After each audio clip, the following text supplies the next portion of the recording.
just give everybody just another moment or two to sign in, and then we'll begin.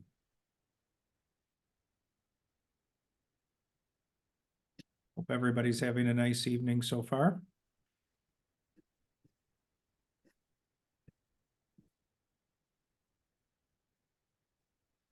Okay, it looks like the sign-ins have slowed down. I think we can get started and people can join as we go along.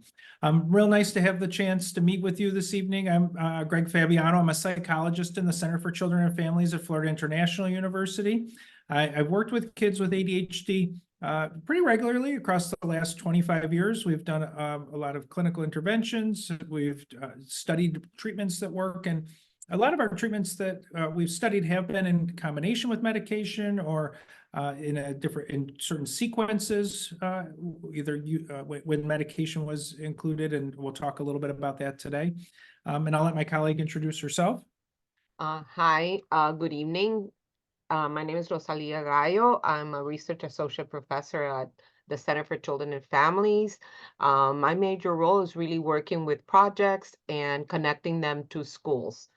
Private, public, and charter schools across our community. Prior to the Center for Children and Families, I worked with Dade County Public Schools. I was a supervisor at the district level for about 30 years, supervising programs for students with disabilities. Thank you. It's almost a shame to advance off of this slide with this cute picture of this girl playing make-believe. I think it's always good when we do these talks to be mindful about just the wonderful things about childhood, where the sky's the limit, everything is new to them. There's all kinds of things that we can encourage as they're growing, and maybe within that frame of mind, we'll get started with the talk. Well, we're going to be talking today about children with ADHD. ADHD is a life course persistent disorder. It's usually able to be identified pretty early on. When we talk with parents and teachers, they can usually look back and think about, well, in preschool, there was some difficulty with sitting on the rug or following directions. In kindergarten or first grade, there may have been some challenges with self-control or with focusing on directions. And then we usually see these behaviors persist into adolescence and young adulthood, where some of the time management skills that are important in adolescence, when you have to get from class to class or remember what materials to bring to those classes. And then in young adulthood, as you enter the workforce and you have to be on time for work, or maybe remember the 3 or 4 directions that your boss told you, and they don't give you a second chance to ask, what were those again? You're supposed to know how to do those things. Those kinds of activities or those kinds of skills can sometimes be problematic for someone with ADHD. And then we know that those things cause them impairment in daily life functioning. So they do impact how the individual functions. It either causes difficulties in the child or adolescent getting good grades, maybe not because of problems with learning, but more so with problems with productivity, not producing the work that they need to turn in to get the grades. We know that it can cause problems with peer relationships. So other kids can get annoyed if a child is always in their personal space, or maybe is always doing all the talking and not giving them a chance to talk about themselves or contribute to what's going on, or in a board game, reaching across the board game when it's not their turn and moving someone else's piece the number of spaces that they're supposed to move it. Those sorts of things annoy other kids. And then we also know the adults in the environments where children with ADHD are trying to function can sometimes get irritated or frustrated because they might have to repeat themselves multiple times. Parents talk about having to tell their child to brush their teeth or get dressed for school 5 or 6 or 7 or a dozen times, even though they're of the age where they might be able to do these things independently. They still need a lot of hand-holding and prompts to get it done. And I would say that impairment is what we really focus on in our treatments, and whether we judge whether our treatments work, because that's what predicts long-term outcomes. If you can have at least one positive friendship in childhood, that turns out to be a buffer against all kinds of negative things later on. And so we really want to make sure that a child with ADHD does have at least one strong positive peer relationship. Your academic grades become a strong predictor of what happens to you in the long run, right? Good grades are the entree to going to college or getting into career or technical schools that are competitive, or building a resume that allows you to get a good job and then build a career. And we also know that our social relationships that we have with the adults in our lives, our parents, our teachers, our coaches, our scout leaders, if those can be strong and positive relationships and not impaired by frustration or conflict or tension, that can be a buffer as a child progresses through their development as they head towards adulthood. And so impairment is really what we're going to focus on in the talk today when we talk about medication effects. Why is this important? Well, we know that untreated, children with ADHD have serious impairment in long-term academic functioning. We know that they're more likely to end up in special education early on in their academic careers. They may be held back and asked to repeat a grade. We know when they get into high school, they're more at risk for dropout. We also know that when we look at their actual grades on their report cards, they're a full letter grade lower, even though they're just as intelligent and just as bright as the peers we're comparing them to. So those grades don't represent necessarily how much was what was learned. They represent missed homework assignments or maybe careless mistakes on a test or on an assignment that they were supposed to be completing that result in a lower grade. And then in the long run, that might cause them problems as they go to apply to be in a more advanced class or to a college, or someone's looking at a transcript for a job. And those are the sorts of things that we need to address and remediate if we're going to really support children with ADHD in academic school settings effectively. Anything you wanted to add there, Rosalia? Dr. Gallo? No, Okay. Mm-hmm. So when we think about the 3 evidence-based treatments for ADHD, there are really 3 things that we can do. Now, that being said, people have tried all sorts of things to treat ADHD over the years, but these are the 3 things that the research evidence supports. One is positive behavioral supports. So that's teaching parents and teachers how to set up the environment in a way that promotes the child being successful. Puts the child often in earning situations where they're motivated to try to meet goals because there's a positive consequence that they'll be earning over time. It reduces the amount of times that the adults are using commands, demands, reprimands, punishments, because we know with kids with ADHD, if they're getting that all the time, they might just throw up their hands and say, okay, well, if I'm going to get in trouble anyway, I might as well not do something that I don't want to do. And then you can treat peer relationships in recreational settings, things like summer treatment programs, where you put children in recreational activities like sports or recess or board games or arts and crafts. And the staff monitor how the children are doing, catch them being good, reinforce the use of good social skills, but also catch them in moments where maybe they're not using the best social skills and redirect them or correct them so that they can do it the right way.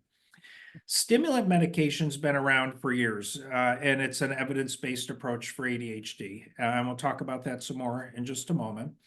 And then you can combine those 2 things together. And a lot of our work at the Florida International University Center for Children and Families is focused on combinations of behavioral therapy and stimulant medication. I'll tell you about a few of the studies that we've done recently and what some of those results might suggest for best practice in supporting a child with ADHD. Dr. Fabiano, Sure. can you just briefly explain what would evidence-based be? We Sure. use it a lot across education, clinical settings. So when we think about behavioral strategies, there have been a number of different approaches that have been used and they've been studied. Scientists have done experiments where they've, for example, set up what we call in our work a daily report card, where kids will have some goals that they're supposed to meet each day. If they meet the goals, they're given feedback, positive feedback on their progress towards those goals. And then they get a reward if they meet the goals. Maybe at home, their screen time is dependent on them meeting the goals. And when we say it's evidence-based, we say that that's an evidence-based approach because it's been compared to other things like school approaches as usual, or what a teacher might do in a general education or special education class as usual. And when it's compared to that comparator, which is a strong comparator because teachers and educators do good things in schools to support kids with ADHD, it moves the needle. The kids that got the intervention or the daily report card did better. They were more on task, they followed rules more frequently, and their teachers rated them as functioning better. So thanks for calling that out. When we talk about that, that really means just that these are approaches that have been evaluated by scientists and they're supported. It's not just somebody on social media saying, hey, this is a good idea, let's give it a try. Thank you. Sure. And then when we think about common pharmacological interventions for kids with ADHD, we're going to stick in this. I'm not a prescriber. I'm not a psychiatrist or a pediatrician. I'm just be reporting on what we know from research studies that have been done. And by far, the most commonly studied medication for ADHD are the stimulants. So that includes methylphenidate, or you may have heard it called Ritalin. There are long-acting formulations of methylphenidate, like Concerta, Ritalin LA, or Metadate CD. Those are all the same basic medication, methylphenidate, but depending on how it's prepared, sometimes it might just last 4 hours if it's an immediate release medication. Sometimes it might last about 8 hours, like Ritalin LA or Metadate CD. And then there are preparations that last up to 12 hours, like Concerta or methylphenidate ER. There are amphetamine compounds, so some people on this meeting may have heard of Adderall or Dexedrine. Adderall usually lasts twice as long as methylphenidate, so if you take Adderall, sometimes it will last a bit longer. And then there are even longer acting formulations, like Adderall XR is intended to cover a 12-hour time span for a child.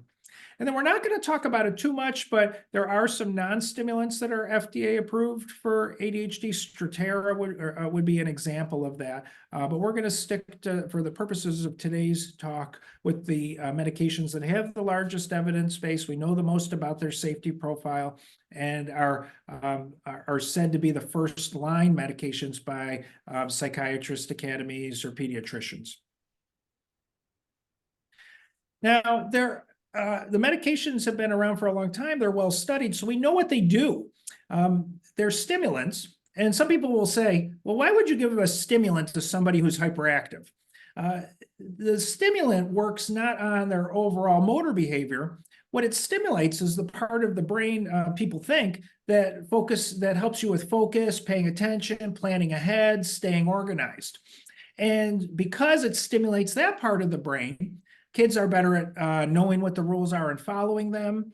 They're less hyperactive, so they're not moving around as much. They're more goal-directed, so if they have a task, they're more apt to be able to sit down and do that task. We also know that they do fewer things that annoy others, like they're less oppositional to adult instructions. Typically, they're less aggressive towards peers. And then if you put them on a computer and you give them a laboratory task that tells you how long somebody can pay attention or how many bits of information they can keep in their memory, stimulant medications often improve performance on tasks like that. And we know if a child with ADHD is diagnosed, they're highly likely at some point in their childhood to have a stimulant medication trial at least one time of trying the stimulants. And this is just a little graph across the country. We did a study some years ago now where we looked at percentage of kids who were diagnosed that took medication. You can see there are geographic differences. So in the South, there's higher rates of medication use if you're diagnosed. And in the Northeast and out West, we see some more variability where you might be diagnosed but not taking any medication. And then this is a graph, I'll just describe this briefly. This tells you a little bit about the time course of medication. So this is a study that we did some years ago where we looked at a long-acting stimulant medication for kids with ADHD. And the first data point all the way to the left-hand side of your screen, that was taken at 7 a.m. in the morning. And the far data point all the way to the right-hand side of the screen, that was taken at 7 o'clock in the evening. And during that day, we had children go into a classroom every hour or so and do a math worksheet. And we kept track of how well they paid attention and followed rules while they did that math worksheet. And the red line were days where they were given placebo capsules, so no medication at all. And what you can see is a pretty common pattern for children on non-medicated days. And that's a worsening of behavior across the day. You can see in the morning they may have still been a little sleepy or maybe not that active. But as the day wore on, you can see that the number of rule violations that are counted across the day is going up and up and up. Now, when they were taking methylphenidate, either methylphenidate 3 times a day because it was immediate release or a long-acting preparation, the OROS, the Concerta, you can see that kind of flattened the number of rule violations they had across the day. But there's an important additional line on this graph that you might not have noticed right away. If you look at the bottom, there's a little blue line that is showing really 0 rule violations across the day. When we did this study, we weren't sure if it was almost going to be antagonizing to the kids to put them into a classroom every hour to do math worksheets all day from 7 a.m. to 7 p.m. And so we had children without ADHD also go through that same kind of rigorous day. And one of the things you'll notice is that children without ADHD for the whole entire day don't break any rules at all.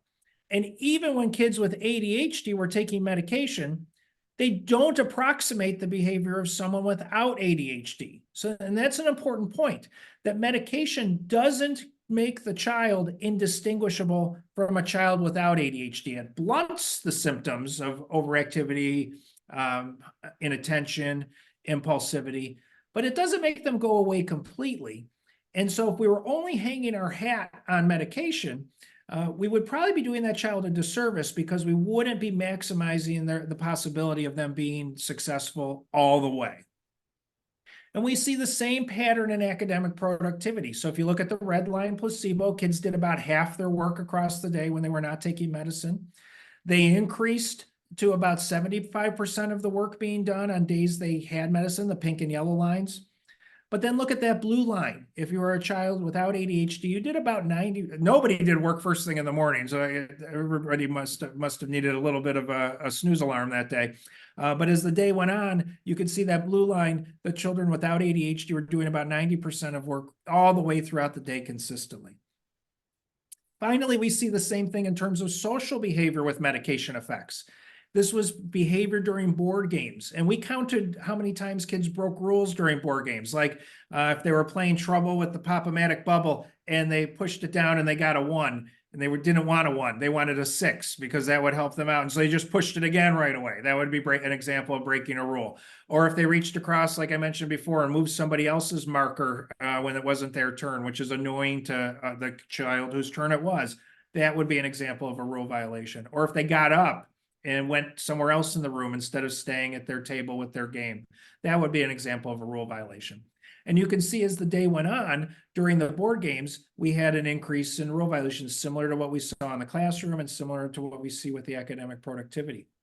Medication reduces the amount of rule violations, but again, they're still averaging about between 2 to 4 rule violations per game, whereas kids without ADHD really break no rules during board games. They follow the rules and play them that way.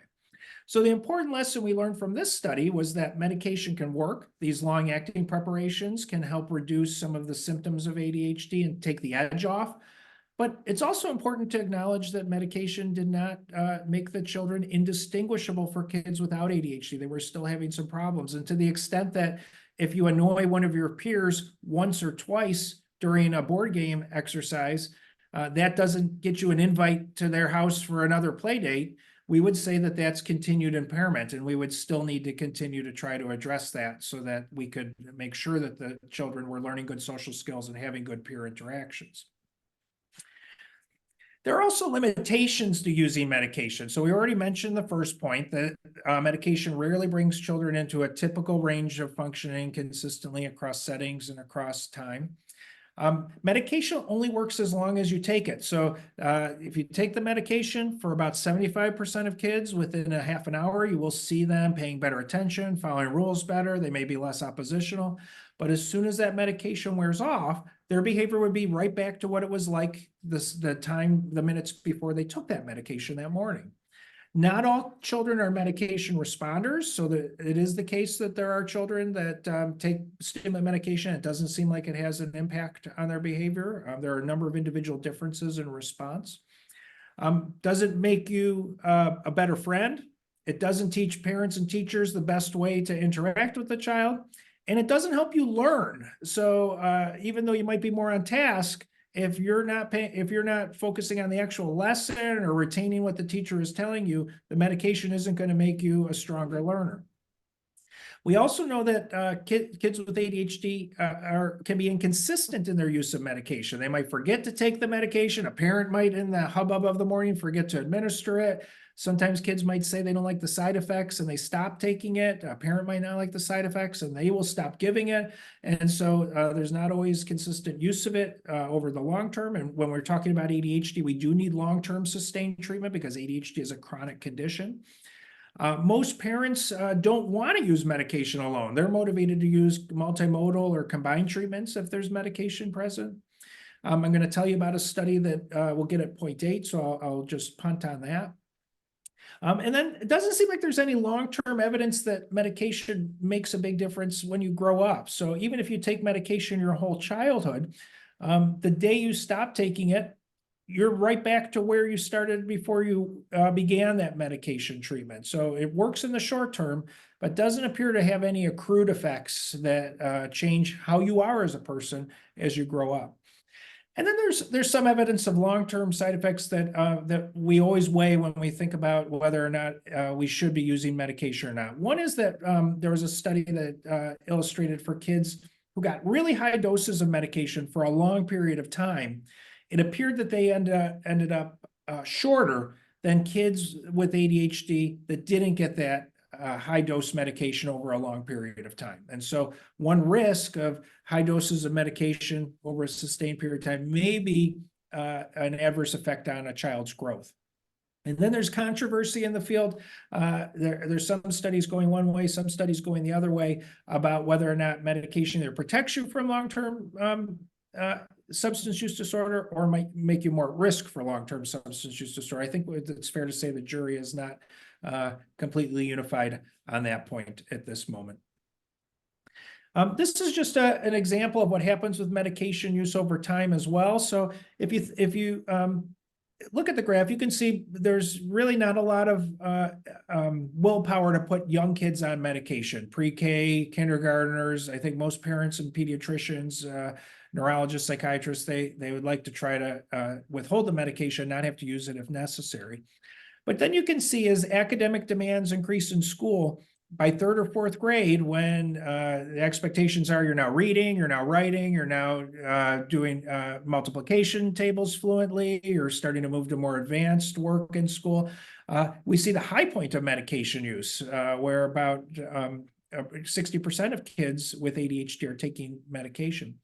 But then as time goes on, you can see what happens. Kids that are now in middle school, now are emerging adolescents, and then into adolescence, medication use goes down. And that's not surprising, because if there's anybody on this call today that has a teenager, you know that adolescence could be a condition in its own right, and that adolescents don't want to do anything a parent tells them to do, and that includes taking their medication. And there might be some more pushback from some adolescents that where they say, well, I'm not taking it anymore. I don't like the way it makes me feel. I don't want to use it. And a parent at that point really doesn't have a whole lot of recourse if the child or adolescent at this point is going to refuse to take it. So that's kind of a little bit of an introduction about medication. If anybody has any questions or has any comments as we're going along, put it in the Q&A and we'll answer those questions at the end. I'm going to tell you a little bit. So in our work, we've always had a fundamental value that we were not going to use medication alone, that we were going to use medication prudently and judiciously and only if needed. And along with Dr. Pelham and some colleagues, we did a study a few years ago that looked at the single effects of medication and behavior therapy, and then the combined effects of medication and behavior therapy. And we looked at it in multiple settings. We looked at it in the home setting in the evening. We looked at it in recreational settings like sports. And then I'm going to show you the results from a classroom setting, a time where medication is frequently used for kids with ADHD. And the first thing I'm going to show you are what happens when you add in positive behavioral supports to a classroom for kids with ADHD. And so we had 3 different classroom environments that the children participated in. One was set up to be really like a general education classroom. There weren't any extra rewards in place. There wasn't a daily report card. The kids got feedback if they broke a rule. They were praised if they did things right, but we didn't have really a lot of extra supports in place. And you can see in that classroom, that's the little blue diamond at the top. In a half an hour classroom, kids were averaging 1.5 rule violations per minute. They were off task, they were out of their seat, they were calling out, they were breaking a lot of rules. The little pink square represents a low intensity positive behavioral support program. Kids in this classroom had a daily report card where we had some goals for them that they had to try to meet each day. They could attend a recess at the end of the classroom period if they met their goals. The teacher praised them liberally. And you can see, look where all the action is in this graph. Going from that blue diamond to the pink square, you went from 45, a rule violation and a half per minute to about 1 every 3 minutes. That's a big improvement if we think about the overall rate of disruption that's happening in that classroom or off-task behavior. And then we had a high-intensity positive behavioral support condition. In that condition, we had a point system in place where kids could earn points for doing things the right way in the classroom. They could exchange those for privileges or small rewards. We had a daily report card as well. We had a timeout system where if kids were exhibiting high rates of off-task or disruptive behavior, they went to timeout. And you can see we got even a little more bang for our buck with that. That was the best condition in terms of behavioral improvement. But because there was so much distance that was covered from, really a general education classroom to just a really good positive behavioral support, there wasn't as much room for improvement when we added in something more intensive. So Dr. Mariano, yes. sorry. BMOD means BMOD? Those were the positive behavioral supports I was describing. Okay. Thank you. That's right. Okay. So now if we look at the effect of medication, just the effect of medication alone without any positive behavioral supports combined with it, you can see we had a 0.15 milligram per kilogram. That's a pretty low dose of medication. Might be equivalent to like 5 to 10 milligrams per dose. 0.3 milligrams might be closer to 10 to 15. And then 0.6 would be closer to like 20 milligrams per dose. So that's getting to be a more hefty dose for kids. And you can see what happens when we add in medication alone. We get kind of a linear effect. Every time you go up in the dose, you get a bigger impact on the child's rule following. And it looks like you have to get up close to the highest dose, the 0.6 milligrams per kilogram, to be equivalent to what we obtained with the positive behavioral supports, that pink square or that red triangle. And so without any positive behavioral supports in place, you have to use a pretty high dose to get a good outcome. Behavioral interventions all by themselves also got you that same outcome. So it seemed like these were two choices that we had in terms of treatment. Now, if you combine things together, look what happens. That really low dose of stimulant medication, whether it was combined with either the low intensity behavioral support classroom or the high intensity behavioral support classroom, gets you about as good as you're going to get. And if you increase the dose after that, you don't get a lot more bang for your buck because you're already doing pretty good. And one of the most important findings from this study was that the 0.15 milligrams per kilogram dose of medication had no moderate or severe side effects reported for any of the kids in the study. We did have some side effects reported at the higher doses, but at that low dose, there was nothing of concern where we would say, boy, we need to scale back this medication or not give this medication anymore.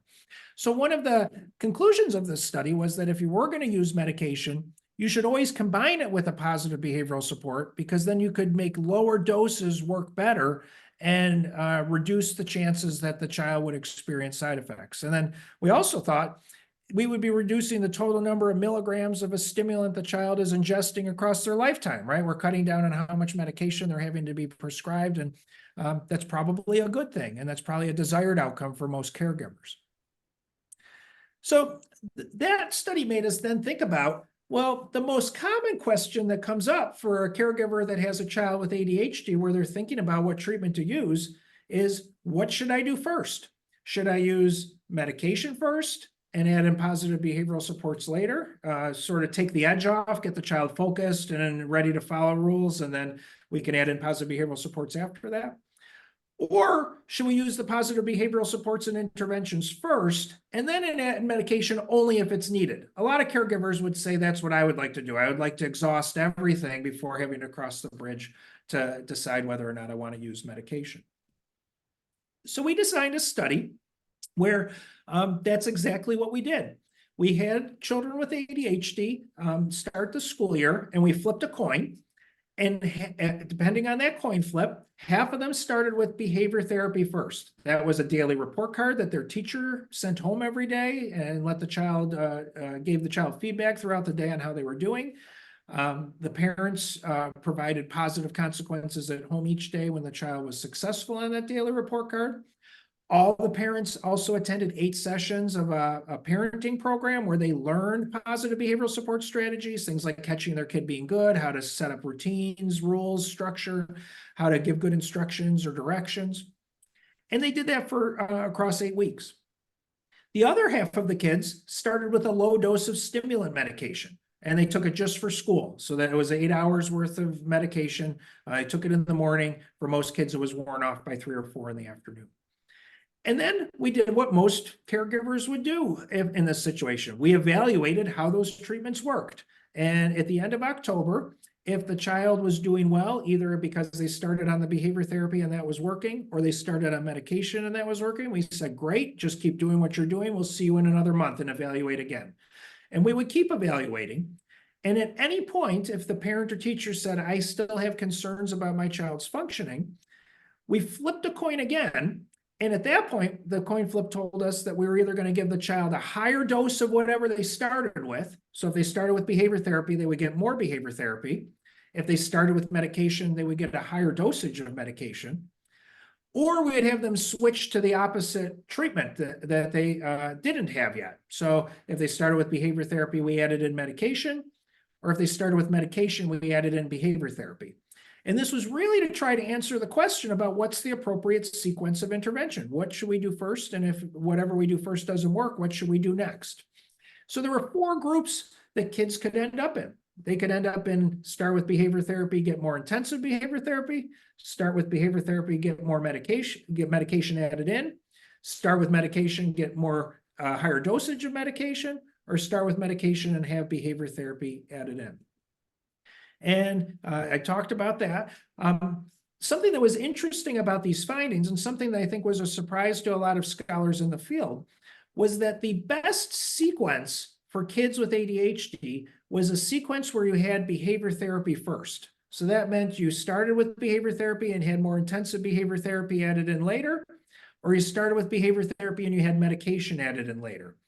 If you had a sequence where you started with medication, that turned out to be a poor sequence. So even if you added in other things later, if medication was the first thing you did, outcomes weren't as good for the kids. And we looked at things like how many rule violations they had in the classroom per minute. We had observers go into their classrooms and watch them and see how they were functioning.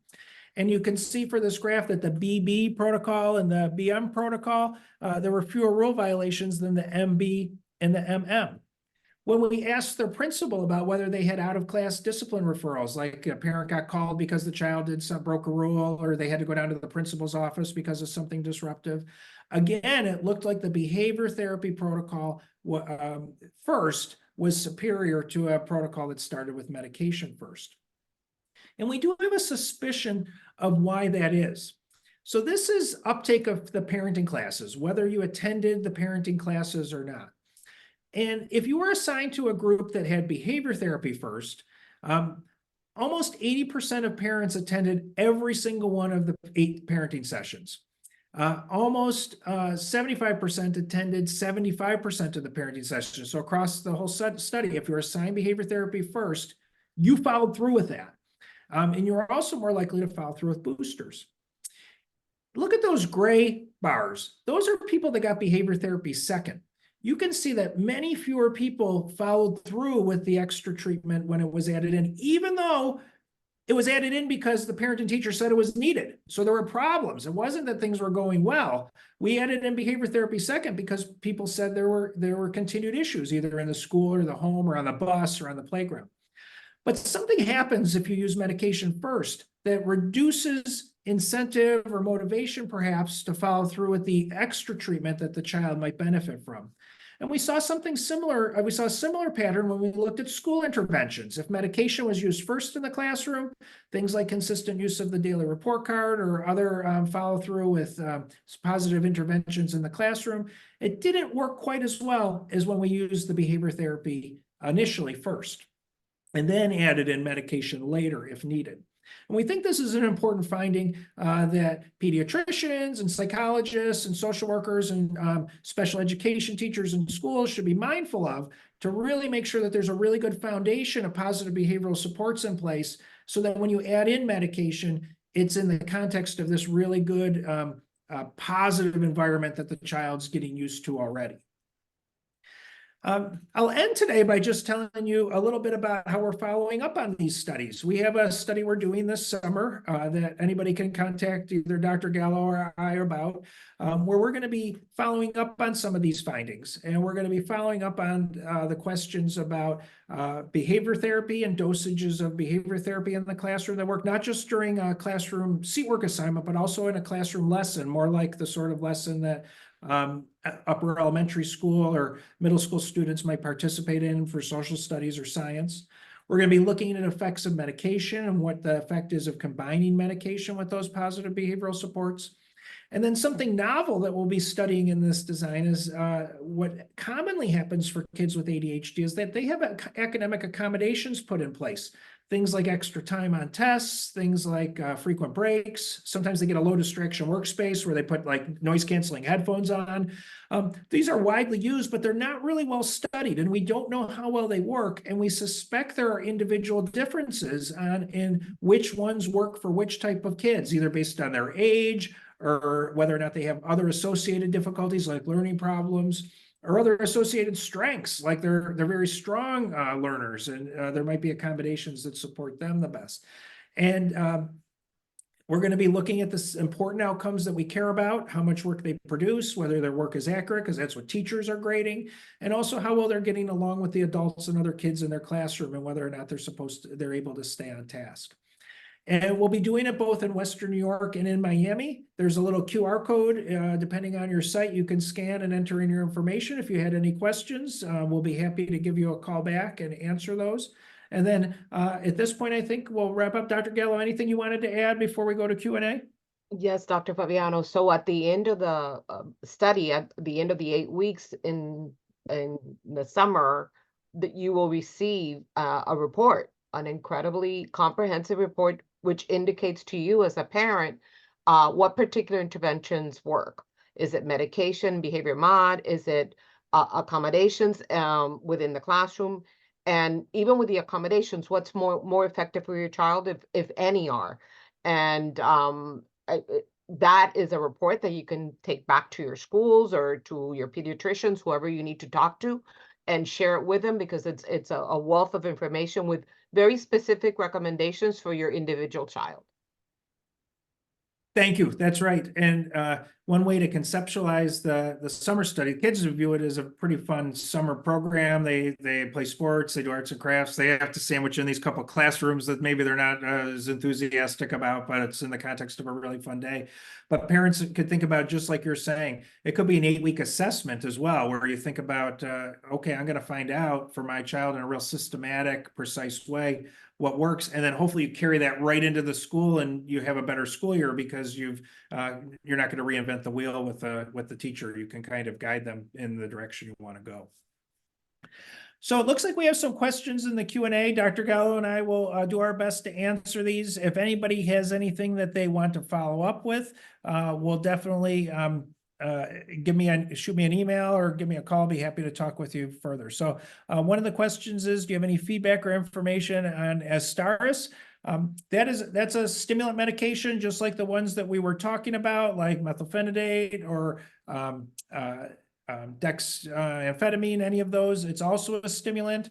It's approved for kids 6 years and older. And something I probably should have mentioned before, if a child isn't a responder to one stimulant, like you try methylphenidate and they have side effects, or it doesn't really seem like it's improving functioning, a prescriber, your doctor, might try an alternative stimulant, and sometimes we see a different response to that. So there are some kids that have a poor response to, say, Adderall, but they might have a positive response to methylphenidate.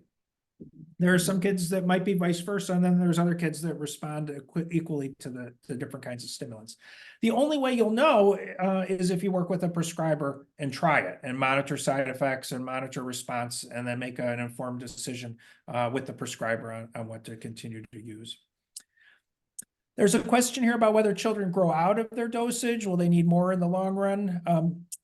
So there's not a whole lot of sometimes kids as they grow might need an increased dose. That does sometimes happen, but it doesn't seem like there's a one-to-one correspondence. Like every year they need to go up in their dose in order to have the same effects. In fact, if you look at that graph that we showed earlier, if you're not doing anything else to support the child with positive behavioral supports, you might have to go up to a higher and higher dose to get good results. But if you as a parent are being skilled in the way you're supporting the child in the home, the teacher's using good positive behavioral supports in the classroom, a low dose can really work, and it could continue to work over time if those positive behavioral supports are in place. Looks like there's a point about Positive behavior, daily report cards without med either was never turned in or forgotten, and when done, negatives with med and daily report card scores have soared as has confidence, peer response, and happiness.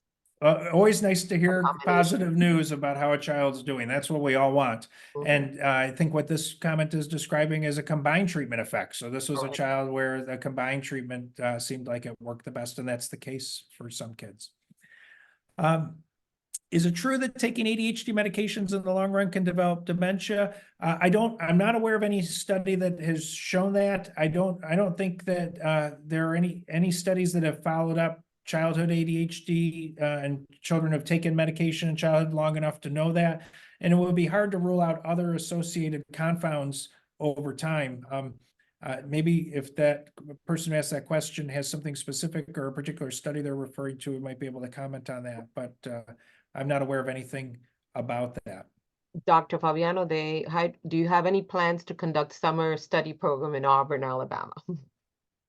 Well, there are some really good scholars at Auburn that study ADHD. You could always go to the psychology department and tell them you're interested. You never know, they might decide to try it, or they might be aware of a community referral that they could support. Looks like we answered all the questions. If one of our jobs at the university, Dr. Gallo and I are very motivated to get information in the hands of people that can use it. So if you have any questions about support for schools or support for a child in other settings, or any questions about anything we talked about today, please don't hesitate to ring us up. You can certainly use the QR code on those flyers, and it looks like there's a PDF in the chat, one for New York and one for Miami. You can download it onto your computer, and we'd be happy to talk with you more. And even if that doesn't work out for you, there might be some other recommendations for other programs, services, or support that we could recommend pursuing. And ultimately, our job is to try to make sure every kid has a fair shake and a chance to be successful. That all boats rise with a high tide, right? We want everybody to be doing well in schools and other settings, and all of you on here today, you're part of that solution. So keep doing all the good things you're doing. Anything else? Is there anything on the chat itself? I don't. Okay. It looks like we got it all. So I want to thank everybody for the attention today. Great questions. Thanks for the really good questions. And on our CCF website, there's actually a medication fact sheet that I should mention too, people might be interested in. It's ccf.fiu.edu. And there are some resources that are on there, including resources about positive behavioral supports, but there's also a very nice fact sheet that you might use. I'll just type this into the chat.